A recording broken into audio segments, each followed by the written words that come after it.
Hello everyone. तो हम आज बात करने वाले खेसारी लाल यादव जी और नेहा राज के एक बहुत ही ज़बरदस्त देवी गीत कल सुबह में रिलीज़ किया जा रहा है, जो कि गाए हैं खेसारी लाल यादव जी और नेहा राज जी और लिखे हैं पवन पांडे जी और म्यूजिक दिए हैं श्याम सुंदर जी, वही आदिशक्ति फिल्म्स वाले श्याम सुंदर जी।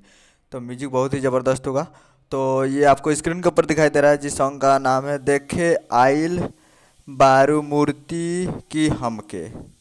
टाइटल रखा गया देखे आइल बारू मूर्ति की हमके।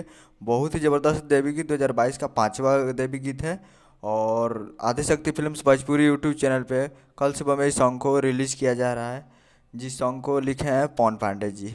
तो जाइए और जाकर इसे कल सुबह में देख सकते हैं Adishakti films Bhojpuri YouTube channel पे फुल वीडियो सॉन्ग में। तो उम्मीद करो वीडियो अच्छा लगा हो, चैनल को सब्सक्राइब करके बेल आइकन प्रेस कर दीजिए ताकि ऐसे खेसारी लाल यादव जी के लेटेस्ट न्यूज लाते रहें। तो जाइए और जाकर आदिशक्ति फिल्म से फुल वीडियो सॉन्ग जाकर देखिए। मिलता है अगले वीडियो में। जय हिंद, जय भोजपुरी।